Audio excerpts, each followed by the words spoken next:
안녕하십니까. 2020년 6월 5일 최병무 이펙트 시작하겠습니다. 오늘은 윤미향 민주당 의원의 차명재산 보유 의혹에 대해서 말씀을 드리겠습니다. 이 보유 의혹이 불거진 그 주택은 경상남도 함양의 주택입니다. 그동안에 윤미향 씨는 모두 5번의 부동산 매입을 했죠. 이제 주택과 빌라, 아파트 이런 걸 샀는데, 이 산 돈이 어디서 나왔느냐? 왜 그러냐면 기본적으로 이게 정대협과 정의연 모금, 후원금 이 돈을 유용한 것 아니냐 또는 횡령한 것 아니냐 이런 의혹이 있었으니까, 예를 들어서 아파트나 이런 부동산을 매입했을 때 그 돈의 매입 출처가 제대로 밝혀지지 않는다면 횡령 의혹이 굉장히 짙어지는 것이죠. 그렇기 때문에 이 차명재산 의혹 이런 것들은 굉장히 중요합니다. 그래서 이제 함양 단독주택의 차명재산 의혹 이 부분에 관해서 이제 미래통합당에서 이걸 밝혀낸 건데 제법 아주 일리가 있습니다. 그러니까 무슨 얘기냐면, 그동안 이제 주택 매입 경우에 대해서 예금, 적금 이런 걸 깼고요. 그다음에 친지의 돈 이런 것까지도 얘기를 했었습니다. 그런데 그 친지라고 하는 가장 가까운 남편의 여동생, 그러니까 본인한테는 시누이가 되겠죠. 시누이는 어렵게 살았던 모양입니다.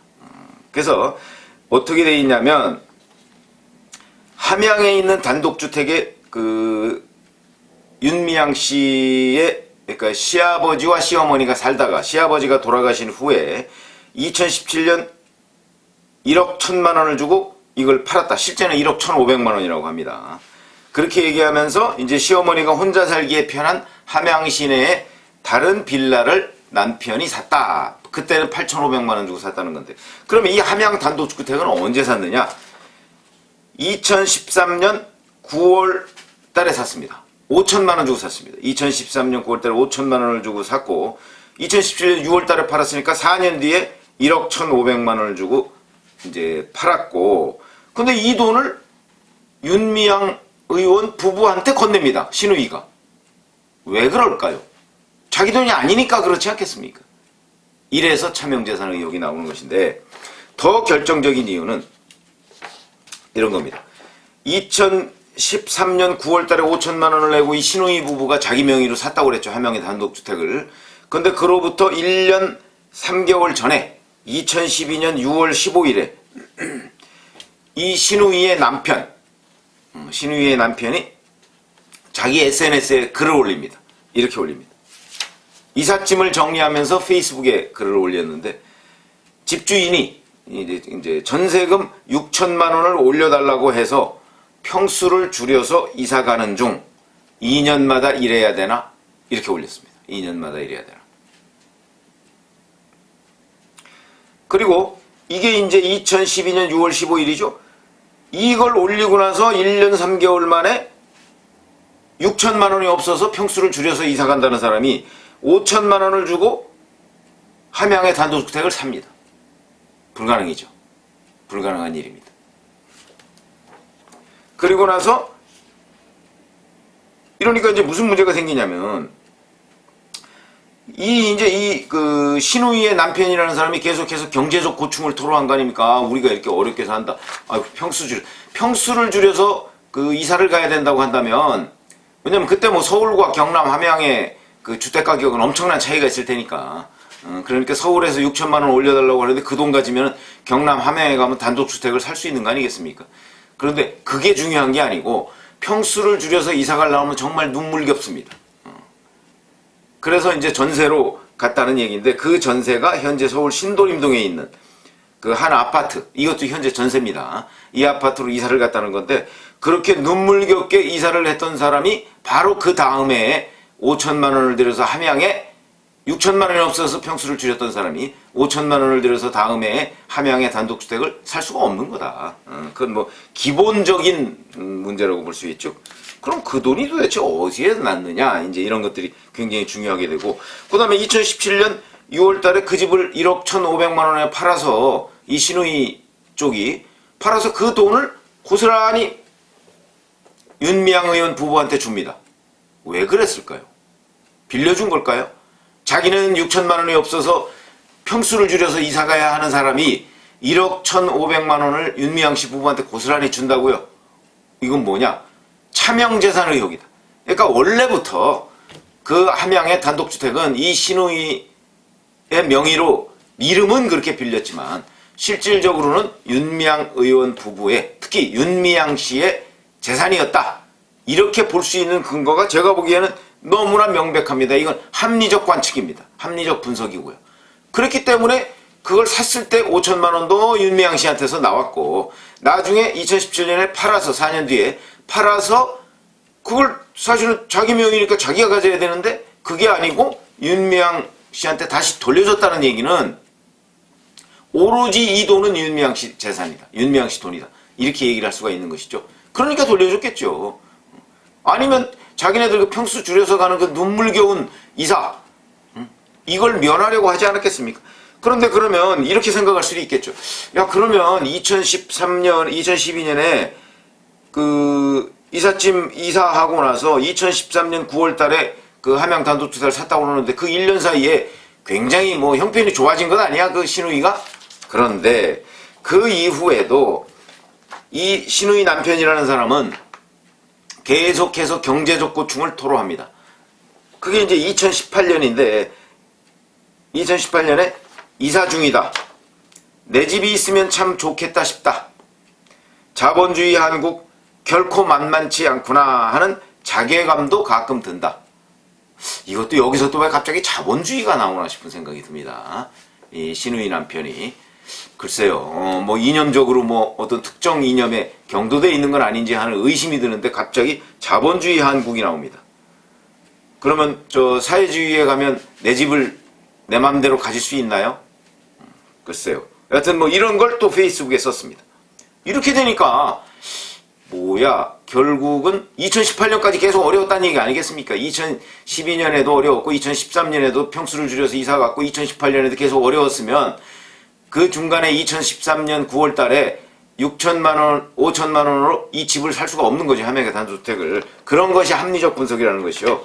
그러니까 이런 신우이 부부가 과연 무슨 돈으로 함양주택을 매입했느냐, 그리고 나중에 그 판 돈을 왜 윤미향 의원한테 돌려줬느냐, 이런 부분이, 이게 이제 비정상적인 과정이죠. 이 비정상적인 과정이 결국은 차명보유 의혹이다. 이렇게 얘기를 할 수가 있고요.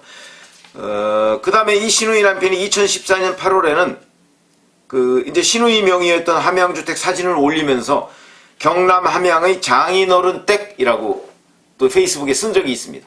이러면은 명의는 자기 집사람 명의인데 자기 부인 명의 아닙니까?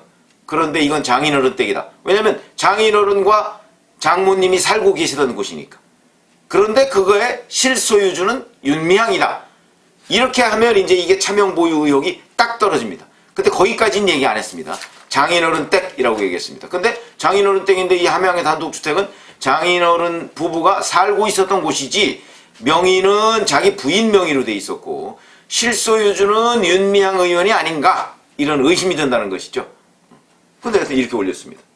이런 걸 보면 이거는 신우이 남편이 최근에 이 뭐 단독주택의 무슨 차명보유 의혹, 뭐 윤미향 의원과 정 의원의 회계 부정 의혹, 뭐 이런 것들이 드러나기 훨씬 전인 2012년 13년에 다 올리고 뭐 페이스북에 올리고 그랬던 글이기 때문에 여기에는 어떤 뭐 오류가 개입될 여지가 제가 보기엔 전혀 없다.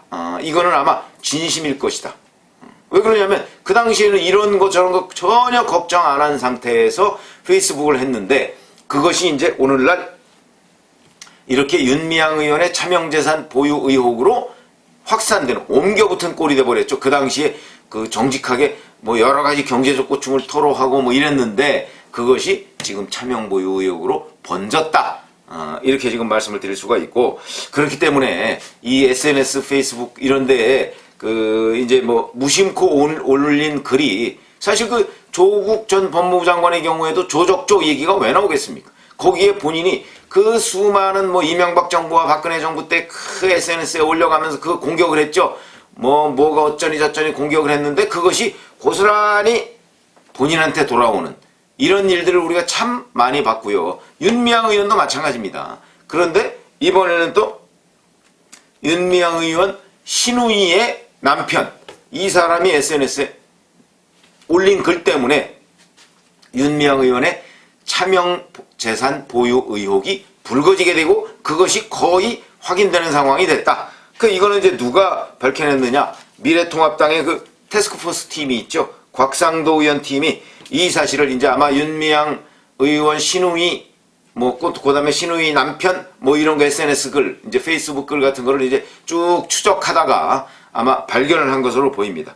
이거는 제가 보건대는 꽤 합리적인 그 분석을 낳을 수 있는 글이다 하는 것이고요. 이로 인해서 그동안에 그러면 윤미향 의원이 계속해서 본인이 주택을 산 것에 대해서 예금과 적금을 깨고 그 다음에 지인들의 돈을 빌렸고 어쩌고 하는 것이 거짓 해명일 가능성도 꽤 높아졌다. 보니까 자기 가장 가깝다는 남편의 여동생이 굉장히 어렵게 경제적 고충을 토로하면서 살고 있는 이런 것이, 그래서 그 명의로 무언가를 해놓고, 그런데 우리 여기서 또 한 가지 주목해야 할 부분이 있습니다.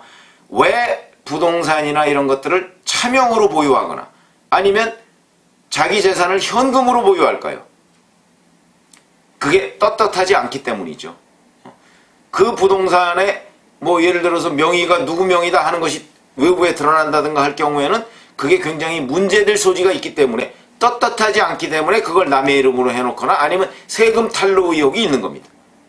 그럼 이 경우에는 만약에 차명 보유라면 윤미향 의원의 횡령한 돈 또는 유용한 돈이 여기로 들어갔을 것이다. 왜 그러냐면 그 2012년, 2013년 이 어간에 윤미향 의원이 나비기금 모금한 게 2012년이고요. 나비기금도 자기 개인 계좌로 모금했다고 그래서 지금 문제가 되는 건 아니겠습니까?